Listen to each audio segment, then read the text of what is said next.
ಮಾನಸಿಕ ಆರೋಗ್ಯ ಬಗ್ಗೆ ಅಷ್ಟು ನಾವು ವಿಚಾರ ಮಾಡಿಲ್ಲ. ನಮಗೆ ಏನಾದರೂ ಎದೆ ನೋವು ಬಂತು, ಹಲ್ಲು ನೋವು ಬಂತು ಅಥವಾ ಹೊಟ್ಟೆ ನೋವು ಬಂತು ಅಂದ್ರೆ ತಜ್ಞರ ಹತ್ರ ತೋರಿಸ್ಕೊಳ್ತೀವೋ. ಎಲ್ಲಾ ಮಾನಸಿಕ ಆರೋಗ್ಯವು ನಮ್ಮ ಮೇಲಿರುವಂತ ಮೆದುಳು ಏನಂತ ಇದೆ ಅದು ನಮ್ಮ ಮನೆಯಲ್ಲಿರುವಂತ ಸ್ವಿಚ್ ಬಾಕ್ಸ್ಗೆ ಸಂಬಂಧಪಟ್ಟಾಗೆ ಈಕ್ವಲೆಂಟ್ ಆಗಿರುತ್ತೆ. ಮುಂಚೆ ಚೆನ್ನಾಗಿ ತಿಂತಿದ್ದ, ಇವಾಗ ಚೆನ್ನಾಗಿ ತಿಂತಿಲ್ಲ, ಹೊಟ್ಟೆನೇ ಹಸಿತಿಲ್ಲ, ತುಂಬಾ ಸೆನ್ಸಿಟಿವ್ ಇರುತ್ತೆ. ಓ, ಈ ತರ ಆಗೋಯ್ತು ಅಂತ ಜನರಿಗೆ ಮಾನಸಿಕ ಖಿನ್ನತೆ ಉಂಟಾಗುವ ಒಂದು ಸಮಸ್ಯೆಗಳು ಕಾಣ್ಬರ್ಬೋದು.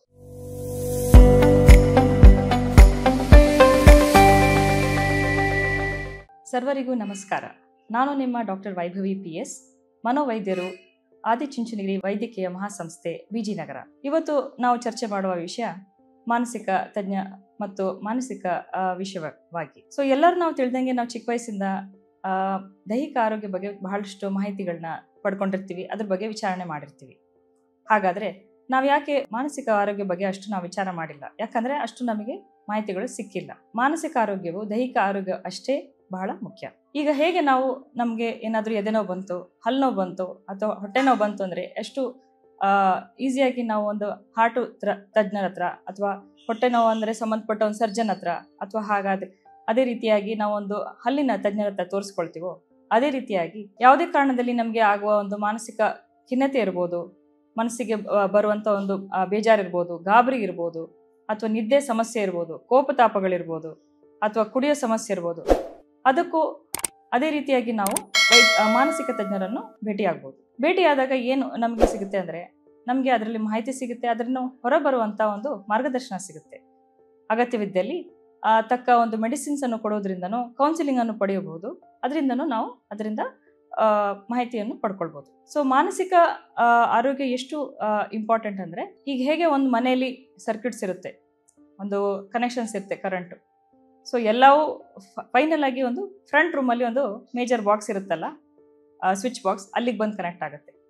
ಎಲ್ಲ ಮಾನಸಿಕ ಆರೋಗ್ಯವು ನಮ್ಮ ಮೇಲಿರುವಂಥ ಮೆದುಳು ಏನಂತ ಇದೆ ಅದು ನಮ್ಮ ಮನೆಯಲ್ಲಿರುವಂಥ ಸ್ವಿಚ್ ಬಾಕ್ಸ್ಗೆ ಸಂಬಂಧಪಟ್ಟಾಗೆ ಈಕ್ವಲೆಂಟ್ ಆಗಿರುತ್ತೆ. ಮನೆಯಲ್ಲಿ ಆ ಸ್ವಿಚ್ ಬೋರ್ಡ್ ಕರೆಕ್ಟ್ ಇದ್ರೆ ಹೇಗೆ ಮಿಕ್ಕಿದ್ದೆಲ್ಲವೂ ಸರಿಯಾಗಿ ನಡೆಯುತ್ತೋ, ಅದೇ ರೀತಿಯಾಗಿ ನಮ್ಮ ಮೆದುಳು ಸರಿ ಇದ್ದಲ್ಲಿ ನಮ್ಮ ಆರೋಗ್ಯ ಬೋತ್ ಅಂದರೆ ದೈಹಿಕ ಮತ್ತು ಮಾನಸಿಕ ಆರೋಗ್ಯ ಎರಡೂ ಚೆನ್ನಾಗಿರುತ್ತೆ. ಹಾಗಾಗಿ ನಾವು ಫಸ್ಟ್ ಮಾನಸಿಕ ಆರೋಗ್ಯನ ತುಂಬ ಚೆನ್ನಾಗಿ ಕಾಪಾಡ್ಕೋಬೇಕು. ತುಂಬ ಈಗ ಸಾಮಾಜಿಕ ಜಾಲತಾಣದಲ್ಲಿ ನಾವು ನೋಡ್ತಿರುವಂಥದ್ದು ತುಂಬ ಕಾಮನ್ ಅಂದರೆ ತುಂಬ ಸಹಜವಾದ ಕಾಣಿಸ್ಕೊಳ್ತಿರುವುದಂದರೆ ಮಾನಸಿಕ ಖಿನ್ನತೆ ಅಂದರೆ ಡಿಪ್ರೆಷನ್ ಕಾಯಿಲೆ. ಮತ್ತು ಎರಡನೇದಾಗಿ ಹೆಚ್ಚಿನ ಅಂಶ ನಮ್ಗೆ ಕಾಣಿಸ್ಕೊಳ್ತಿರೋದು ಅಡಿಕ್ಷನ್ ಸಮಸ್ಯೆಗಳು. ಅಡಿಕ್ಷನ್ ಅಂದರೆ ಧೂಮಪಾನ ಇರ್ಬೋದು, ಮದ್ಯಪಾನ ಇರ್ಬೋದು, ಮೊಬೈಲ್ ಅಡಿಕ್ಷನ್ ಇರ್ಬೋದು. ಈ ಥರದ್ರಲ್ಲಿ ಕಾಣಿಸ್ಕೊಳ್ತಾ ಇದೆ.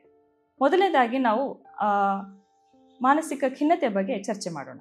ಮಾನಸಿಕ ಖಿನ್ನತೆ ಅಂದರೆ ಈಗ ತರಾವರಿ ಕಾರಣಗಳಿಂದ ಹುಟ್ಕೊಳ್ಬೋದು. ಮೊದಲನೇದಾಗಿ ಲೈಫಲ್ಲಿ ಸ್ಟ್ರೆಸ್ ಇರ್ಬೋದು, ಅಂದರೆ ಮಾನಸಿಕ ಒತ್ತಡದಿಂದ ಇರ್ಬೋದು. ಅದು ಪರ್ಸ್ನಲ್ ಅಂದರೆ ವೈಯಕ್ತಿಕ ಜೀವನದಲ್ಲಿ ಇರ್ಬೋದು, ಅಥವಾ ಅವರ ಕೆಲಸದಲ್ಲಿ ಇರುವಂಥ ಆಗ್ಬರುವಂಥ ಒತ್ತಡಗಳಿಂದ ಆಗಿರ್ಬೋದು, ಅಥವಾ ಕೆಲವು ಫೈನಾನ್ಷಿಯಲ್ ಸಮಸ್ಯೆಗಳಿಂದ ಅಂದರೆ ಹಣಕಾಸು ಸಂಬಂಧಪಟ್ಟ ಸಮಸ್ಯೆಗಳಿಂದ ಉತ್ಪತ್ತಿ ಆಗ್ಬೋದು. ಅದಲ್ಲದೆ ಅವರು ಪಡೆದುಕೊಂಡು ಬಂದ ಒಂದು ಜೆನೆಟಿಕ್ಸ್ ಅಂತ ಏನು ಹೇಳ್ತೀವಿ, ಅಂದರೆ ತಂದೆ ತಾಯಿಂದ ಬಂದಿರುವಂಥ ಒಂದು ಅಣುಕಣಗಳಿಂದ ಏನು ಹೇಳ್ತೀವಿ, ಅದರಿಂದನೂ ಬಂದಿರ್ಬೋದು. ಅದಲ್ಲದೆ ಅವರದೇ ಆದಂಥ ಪರ್ಸನಾಲಿಟಿಗಳು, ಅಂದರೆ ಕೆಲವರು ಒಂದು ಪ್ರಾಬ್ಲಮನ್ನು ಹೇಗೆ ಎದುರಿಸುವಂಥ ಶಕ್ತಿಯನ್ನು ಪಡ್ಕೊಂಡಿರ್ತಾರೆ. ಕೆಲವರು ಒಂದು ಪ್ರಾಬ್ಲಮ್ ಬಂದ ತಕ್ಷಣ ಇರಲಿ ಬಿಡು, ಹೇಗಾರೋ ಆಯಿತು ನೋಡ್ಕೊಳ್ಳೋಣ ಅಂತ ಒಂದು ಆ್ಯಟಿಟ್ಯೂಡ್ ಇರುತ್ತೆ. ಇಲ್ಲ ಕೆಲವರಿಗೆ ತುಂಬ ಸೆನ್ಸಿಟಿವ್ ಇರುತ್ತೆ, ಓ, ಈ ಥರ ಆಗೋಯ್ತು ಅಂತ. ಅದು ಒಂದು ಕಾರಣ ಆಗುತ್ತೆ. ಇವೆಲ್ಲ ಕಾರಣಗಳಿಂದನೂ ಜನರಿಗೆ ಮಾನಸಿಕ ಖಿನ್ನತೆ ಉಂಟಾಗುವ ಒಂದು ಸಮಸ್ಯೆಗಳು ಕಾಣ್ಬರ್ಬೋದು. ಈಗ ಒತ್ತಡಗಳು ಅಲ್ಪ ಸಮಯ ಇದ್ದಲ್ಲಿ ಆ ಒತ್ತಡಗಳು ಹೇಗಾದರೂ ನಾವು ಮ್ಯಾನೇಜ್ ಮಾಡ್ಬೋದು. ಆದರೆ ಅದೇ ಒತ್ತಡಗಳು ಜಾಸ್ತಿ ಸಮಯ ಇದ್ದಲ್ಲಿ ಏನಾಗುತ್ತೆ ಅಂದರೆ ಅದೇ ಮಾನಸಿಕ ಖಿನ್ನತೆ ಅಥವಾ ಗಾಬರಿ ಸಮಸ್ಯೆಗೆ ಈಡಾಗ್ಬೋದು. ಒತ್ತಡಗಳು ಜಾಸ್ತಿ ಇದ್ದಾಗ ಮಾನಸಿಕ ಒತ್ತಡಗಳು ಏನಾಗುತ್ತೆ ಅಂದರೆ ಮನಸ್ಸಿಗೆ ಬೇಜಾರಾಗುವಂಥದ್ದು, ಏನೇ ಕೆಲಸ ಮಾಡಲಿಕ್ಕೆ ಪ್ರೋತ್ಸಾಹ ಅಥವಾ ಉತ್ಸಾಹ ಇಲ್ಲದೆ ಇರುವಂಥದ್ದು, ಅಳು ಬರುವಂಥದ್ದು, ಎಲ್ಲರನ್ನೂ ಮುಂಚೆ ಹೇಗೆ ಚೆನ್ನಾಗಿ ಮಾತಾಡ್ಕೊಂಡಿದ್ರು ಈಗ ಯಾರ ಜೊತೆನೂ ಅಷ್ಟು ಮಾತಾಡ್ತಿಲ್ಲ, ಮನೆಗೆ ಸೇರ್ಕೊಂಡಿರುವಂಥದ್ದು, ಸ್ವಲ್ಪ ಮುಂಚೆ ಥರ ಆ್ಯಕ್ಟಿವ್ ಇಲ್ಲ ಅಂತ ಗೊತ್ತಾಗುವಂಥದ್ದು. ಈ ಥರ ಎಲ್ಲ ಲಕ್ಷಣಗಳು ನಮಗೆ ಆ ಒಂದು ವ್ಯಕ್ತಿಯಲ್ಲಿ ಕಾಣಿಸ್ಕೊಳ್ಳುತ್ತೆ. ಅದಲ್ಲದೆ ಮುಖ್ಯವಾಗಿ ನಿದ್ದೆ ಕೆಟ್ಟಿರುತ್ತೆ ಅಂದರೆ ತುಂಬ ಹೆಚ್ಚು ನಿದ್ದೆ ಮಾಡುವಂಥ ಅವಸ್ಥೆ ಇರ್ಬೋದು, ಅಥವಾ ತುಂಬ ಕಮ್ಮಿ ನಿದ್ದೆ ಬರುವಂಥ ಸಮಸ್ಯೆಗಳು ಇರ್ಬೋದು. ಅದೇ ರೀತಿಯಾಗಿ ಹೊಟ್ಟೆ ಹಸಿವಿನ ಸಮಸ್ಯೆಗಳು ಇರ್ಬೋದು, ಅಂದರೆ ಮುಂಚೆ ಚೆನ್ನಾಗಿ ತಿಂತಿದ್ದ, ಇವಾಗ ಚೆನ್ನಾಗಿ ತಿಂತಿಲ್ಲ, ಹೊಟ್ಟೆನೇ ಹಸಿತಿಲ್ಲ. 3 ತಿಂಗಳಿಂದ ಎಷ್ಟು ಚೆನ್ನಾಗಿದ್ದ, ಈಗ ಒಂದು 5-10 kg ಕಮ್ಮಿ ಆಗಿಬಿಟ್ಟಿದ್ದಾನೆ. ಆ ಥರ ತೂಕದ ಸಮಸ್ಯೆಗಳು ಕಂಡು ಬರ್ಬೋದು. ಯಾವುದರಿಂದ? ಮಾನಸಿಕ ಒತ್ತಡದಿಂದ. ಇಲ್ಲ ಎರಡನೇ ಥರನೂ ಆಗ್ಬೋದು, ಸ್ಟ್ರೆಸ್ಸಿಂದ, ಅಂದರೆ ಮಾನಸಿಕ ಒತ್ತಡದಿಂದ ಹೆಚ್ಚಿನ ಅಂಶ ಕೆಲವರು ಏನು ಮಾಡ್ತಾರೆ, ತುಂಬ ಹೆಚ್ಚು ತಿನ್ನುವಂಥದ್ದು, ಸಡನ್ನಾಗಿ ಸ್ಟ್ರೆಸ್ ಆದಾಗ ತುಂಬ ತಿಂದ್ಬಿಡುವಂಥದ್ದು, ನಾನ್ ವೆಜ್ಜು, ಅದು ಜಂಕ್ ಫುಡ್ಡು, ಅವೆಲ್ಲ ತಿಂದ್ಬಿಟ್ಟು ವೆಯ್ಟ್ ಗೇನ್ ಅಂದರೆ ತೂಕ ಜಾಸ್ತಿ ಆಗಿರುವಂಥದ್ದು. ಸೊ ಆ ಥರನೂ ಲಕ್ಷಣಗಳು ಕಾಣ್ಬರ್ತವೆ. ಸೊ ಇವೆಲ್ಲವೂ ಲಕ್ಷಣಗಳು ಕಂಡುಬಂದಾಗ ಏನಾಗುತ್ತೆ ಅಂದರೆ ಅದು ಮಿನಿಮಮ್ 2 ವಾರದಿಂದ ಹೆಚ್ಚು ಅಂತ ಆದರೆ ಅದು ನಮಗೆ ಒಂದು ಸಮಸ್ಯೆ ಅಂತ ಕಾಣಿಸ್ಕೊಳ್ಳುತ್ತೆ.